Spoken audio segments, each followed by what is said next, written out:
أعوذ بالله السميع من الشيطان اللعين الرجيم. بسم الله الرحمن الرحيم، والصلاة والسلام على خلق الله سيدنا محمد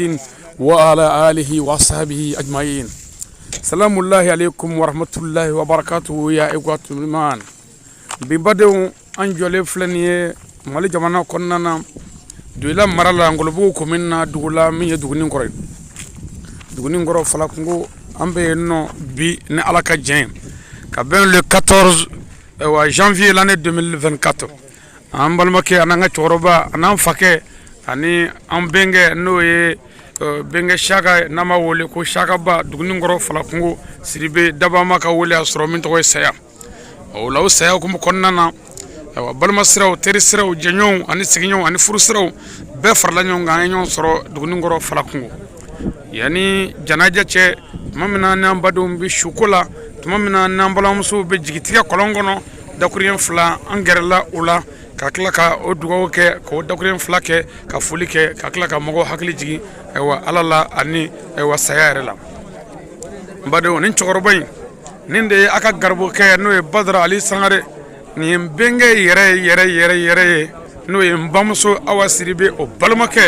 mbade niyo de shuye bolola bi ni alaka jenye dugni ngoro falakungo amba nyini ala fesebe ala minye torobay alaka saya kama lafiya alaka dawra nema o nan zira mbalma muso ka yoro la dogrin flam mana soro ambi jeka meja aspem ka sega lame ka nyina la fe alaka here kanye alaka wasa toroba alaka dawra nema alaka njenya kan la haranya dugni alaka barka dola alaka rabbanya kama salli ala rasul alihi. أعوذ بالله من الشيطان الرجيم. بسم الله الرحمن الرحيم، والصلاة والسلام على سيدنا محمد وعلى آله وصحبه وسلم. كل نفس ذائقة الموت وكل من عليها فان، لا حول ولا قوة إلا بالله العلي والعظيم. أمبدون أمي فلو كالفو كالا بركة دا كالا ولي مندو بي أنت سكون كمنغمني بي أنيو فالي جلا أنا أنت سكون فالي جلا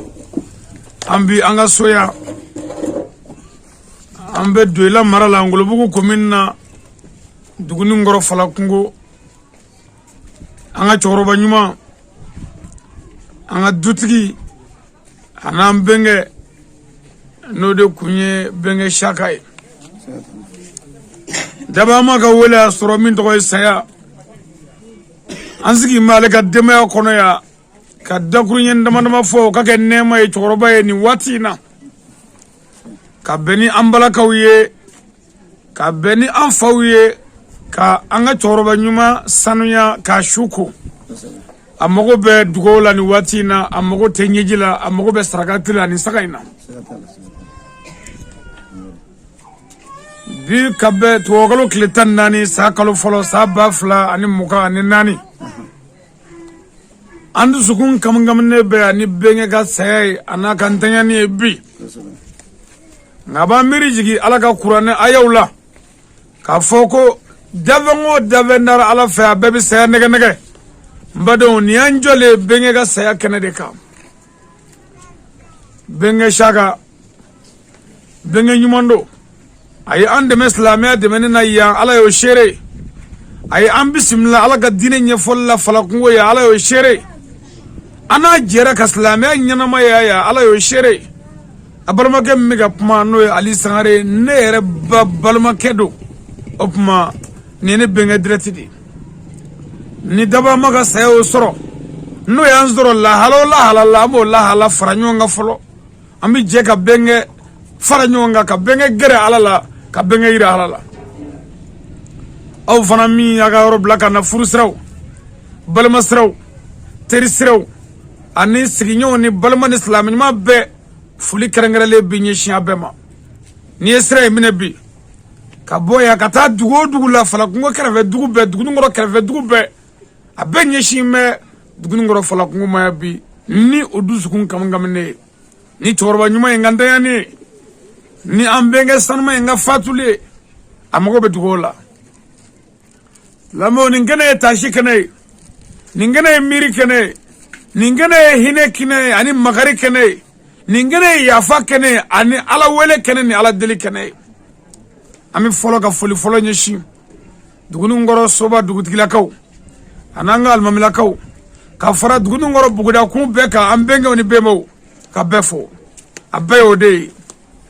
o kofe fongo fanyi bara bla kana ni janaja ine ya ami befo ayere denge na ka garbu gena beninge ni wati na ame munumunu zalo la bursono dugula tourner srafe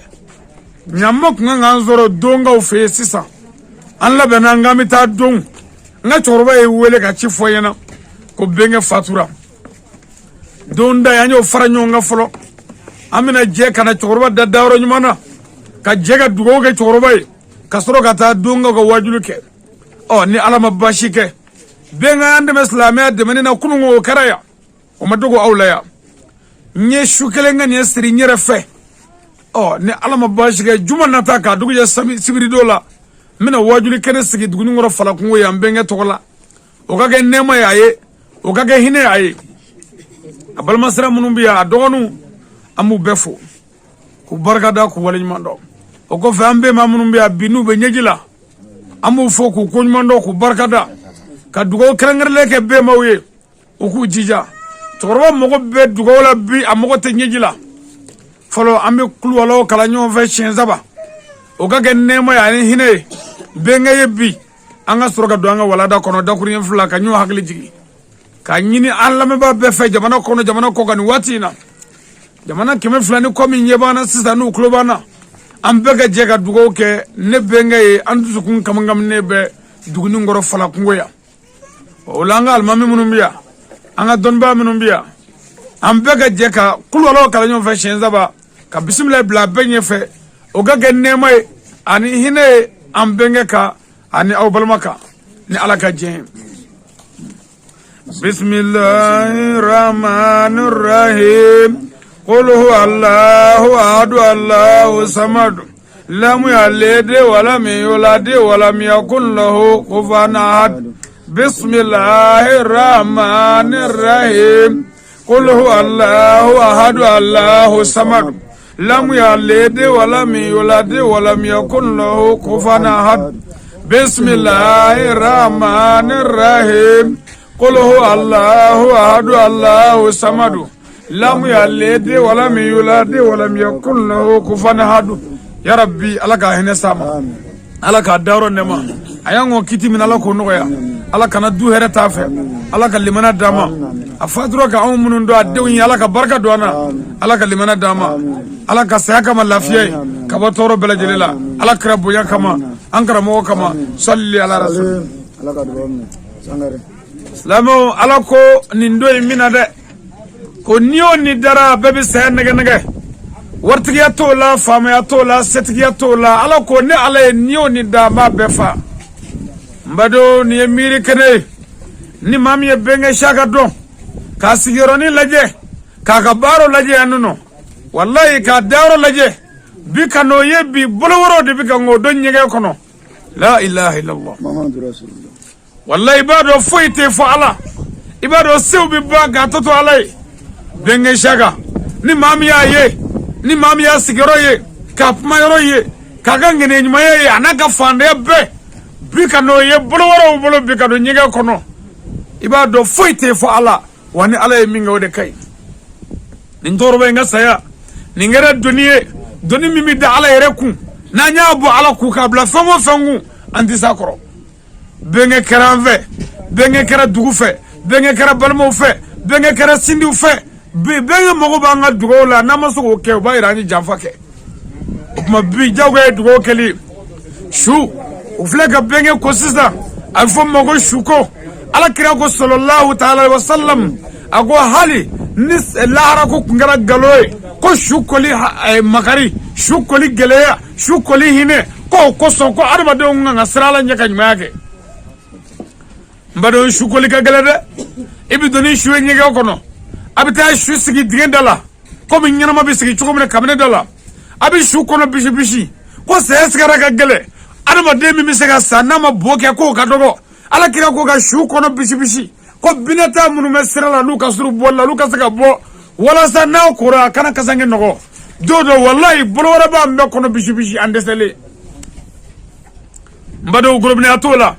wartigi atola setigi atola muri atola fanda atola dodo la ninjuru ba mbela abike nyega kono mbado odo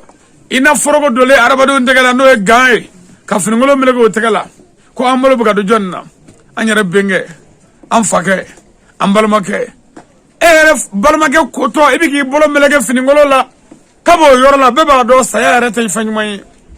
mbado kondru odere no kasap melay o bi dawla nyege kono ko joni ngasa e kasa wartigi bay ngasa bi bododo setigi kasa bi bododo jamatigi kasa bi bododo karamo bay ngasa bi bododo dodo ambe kasa bi bododo mbado nu e shukoli damne shubi kloga doke nu e jibo shuka bi kloga doke ala kira ko nayo me abebi sa kata sa do masi abavo ne sagana sade saya melege ne toro sade ne fargolo golo be borana nyanama kagla ga metale turuturu ne shikum bela ka asiriji boneka ka segenyi boneka ka jikala boneka aw bi ga jiwulle boneka biku ne sagana sade o ba soro jinni jismane ya were bolo me shubi klubo ko jinga kala aleka ni shukula abidota atogoma abafo ma yaya ka fo ne betekele e bogari ka fa mbete balmay bogari te mo mo fesawa bogari ba fo ko sedo ko jibo ya roka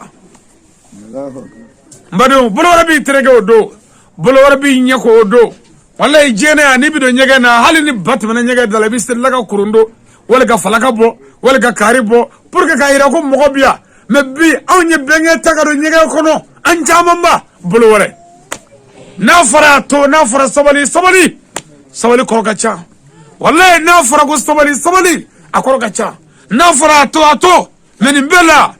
musubi tara cheka nimbela chejige me musu flani nyonje nimbela de ngara daga de ka soro domina dominga gale odo wallahi odo daga de na nimisa odo musu java chabi nimisa odo che java musu bi nimisa odo daga de na nimisa yana nga sewo nimisa kenega aya leje yanga jogo yalama mbadon koni shuduna nyege kono sa abna jibo shuka ka shuko ka yalama bolora bi yalama gurubne atala bolora bi yalama nagara che aga che masiru ay baga munu na chala naga hayo jenaw ko bobelu bolora bi mbe foshi kabla ni gara musoe ere bolo masiri munu no yela iga kana kono bugulu I chela kono bolora bi mbe sama ga fli ko gurubne atabi ko sunguri atabi kibi kenyo ngabide mbado nuyi ko kije obuni janaba ko ma ala mbado furu sunan farda ko fammi janaba ko ya jena ya mebi ni bolora ko to ga janaba ko bi desale wa shuko ora baro shuko ora manga ala ubi shuko tola olu bi mala kanyum blasra eti kelevo halni dakadi odo iddat mo mi gara ati favo odo ibi kamo ngoro dale asega nyakomo odo billahi mbado odo ibi shukolo mangame yaro ni kwa iti yanjinga kanata doni wa akata doni safne jika indoni jiboya doni wallahi odo idamana ja choko odo etipma ni badon ni emiri do esa ni badon ni somali do esa ni badon yana nga seni masa na faranga dabali jugu dabla anga kago jugu dabla anga kanyove anga nyima ka nyonye anga yafa nyoma anga ndaga di nyoma angu ai nga biko mina beba wallahi sayo aba beba wani benye ta bole ala peu ana bina faranyo na sila telefona masili ko nyeti da benye shaka kable ko benye shaka ni on na pma faleble ko benye shaka faramugu na koro boro kono amule abi la ilaha illallah muhammadur rasulullah mbadon benye shaka jino no koro na koroya bito koroya aga dafu na koroya wallahi ko takatna maulani wati mbado ni miri do koy ni wati sira abe ngori ko wati sira alhamdulillah ko wati sira amnata benge blasra amta seli benge ka dugo kay wane bo ay dugo ke choro mo be dugo la mo te nyiji la bi amogo be saragati la o n'an taara seli kan an bɛ sɔrɔ ka bɛnkɛ bila a dayɔrɔ laban la ni kaburu dɔ ye a bɛna taa da fɔ bada barisaku an bɛ dugawu kɛ ala ka saya kama lafiya ala kira bonya kama shirifuw kama salli ala rasul